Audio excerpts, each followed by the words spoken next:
네, 고맙습니다. 경기도 의정종합 시간입니다. 경기도의회 2기 예산결산위원회 위원장으로 김주삼 위원장이 선출이 됐습니다. 하반기 경기도 예산 편성에 대한 말씀 나눠보겠습니다. 김주삼 위원장은 군포시 제2선거구가 지역구입니다. 위원장님 안녕하십니까? 네, 안녕하세요. 네, 먼저 축하드립니다. 예, 감사합니다. 소감이 어떠세요? 도민들을 위해서 열심히 해야죠. 네. 이 1년의 그 경기도 예산이 어느 정도나 되나요? 우리 경기도 예산이 한 13조 원가량 되고요. 네. 경기교육청 예산이 거의 10조 가까이 됩니다. 그래서 전체가 한 23조 원가량 되겠습니다. 그렇군요. 이거를 이제 잘 썼는지 확인도 하셔야 되고, 예. 또 잘 쓸 수 있도록 편성도 해주셔야 되는 매우 이제 중책을 맡으셨는데, 일단 지난달에 비가 많이 오지 않았습니까? 예. 그래서 이제 경기도에도 침수 피해 입은 것들이 상당히 많은데, 침수 피해 지원 대책부터 좀 말씀드려야 되겠는데, 어떻습니까? 이런 부분도 좀 예산 편성이 되는 건가요? 예, 이번에 어쨌든 참 안타깝습니다. 먼저 피해를 당하신 우리 도민들께 유례의 말씀을 드리고요. 저희가 집행부에서 긴급 추경 편성을 아마 요청을 해올 것으로 그렇게 예측이 되는데, 네. 추경 편성이 요청이 오면은 적극적으로 검토를 해봐야 되겠습니다. 예. 예, 어쨌든 그리고 또 우리 도의회에서도 중앙정부의 폭우 피해 지역, 재난 지역으로 좀 지정해달라고 건의를 했고요. 예. 일단 보도에 의하면은 경기도에서는 예비비를 먼저 좀 쓰고 싶어 하는 것 같던데 말이죠. 예. 근데 이제 이 예비비가 그렇게 많이 남아있지를 않은 것 같습니다. 왜냐하면 지난번에 이제 구제역 당시에 그 당시만 예비비를 좀 많이 써가지고 네.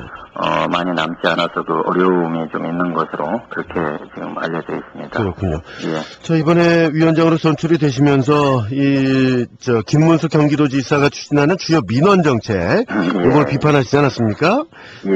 복지와 방제 예산 확보에 주력하겠다 이렇게 말씀을 하셨는데 예. 현재 추진되고 있는 여러 정책들 어떤 문제가 있다고 보세요?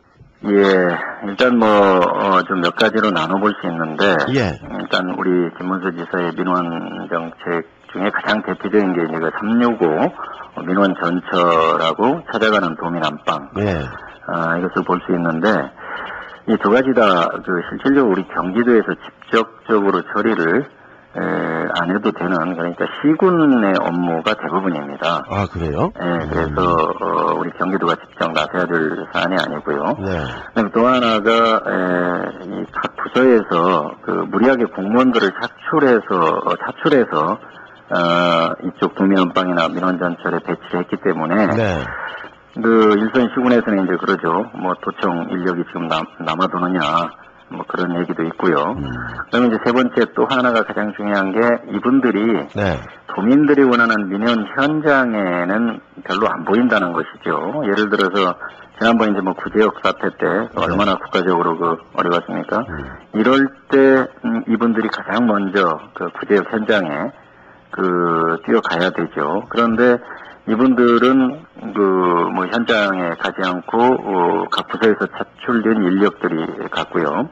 이번 폭우나 태풍 피해도 역시 마찬가지입니다. 네. 물론 이제 일부 3개 팀, 예를 들어 도민안방 경우 3개 팀 정도가 있는데 이번에는 이제 1개 팀 정도만 광교 지역에 파견이 돼 있고 네. 실제 2개 팀 정도는 8월 5일 경우에 보면은 거의 폭우 피해가 없었던 군포나 광명 지역에서 활동을 했었던 것입니다. 네. 그리고 이제 마지막으로 또 하나가 365 민원전철의 경우에 이제 사업이 시작된 지 몇 개월도 안 돼서 기네스북 등재하려고 하다가 사기를 당했다는 그런 언론 보도도 있었고요. 예. 그다음에 또 이제 이번에는 ISO 인증을 시도한다고 합니다. 네. 그러니까 이제 이런 표현이 맞은지 모르지만 연불보다는 잿밥에 먼저 눈이 가는 그런 형국이 되겠죠. 그래서 저는 지금이라도 당장 그만두고 365 민원전철이나 이 도민안방 팀들 전부를 피해복구 현장에 투입해야 된다고 생각하죠. 그리고 이런 예산들을 줄여서 방제 예산, 피해복구 예산, 그리고 복지 예산에 좀 써야 맞지 않겠느냐 그런 생각입니다. 그러니까 보여주기 위한 정책은 없어져야 된다. 이런 말씀이신 거죠? 네.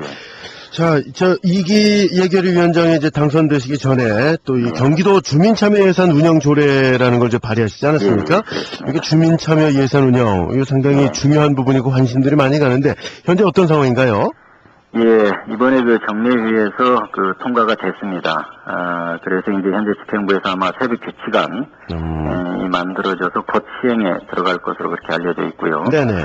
아마 내년도 그러니까 2012년 본예산 편성 시에는 주민들의 이제 직접적인 참여가 이루어지는 그런 예산 편성이 이루어질 것으로 그렇게 기대하고 있습니다. 그렇군요. 근데 이게 사실은 그 지자체, 기초지자체 같은 경우는 뭐 인구도 그렇게 많지 않고 하니까 쉽게 접근들이 가능한데 지금 경기도는 1000만이 넘지 않습니까? 이걸 어떻게 접근을 해야 되는 겁니까? 예, 그래서 이제 그게 이제 사실은 좀 어려운 점입니다. 그래서 저희가 이제 조례를 만들면서 좀 고민했던 부분이 현재도 이제 그 주민 의견 전취 방법으로 뭐 공청이나 설명회 이런 것들이 있기는 하지만 이런 공청이나 설명회 뿐만이 아니라 인터넷을 통하거나 그럼 각 개인이 서면으로 직접 뭐 그렇게 참여를 할 수 있도록 그렇게 좀 했고요. 특히 이제 그 각 시군에서 어떤 중요한 사업을 우리 도에서 할 때 시군의 의견을 좀 반드시 듣도록 그렇게 해서 도에서 일방적으로 사업을 추진하지 않도록 그렇게 했습니다. 그렇군요.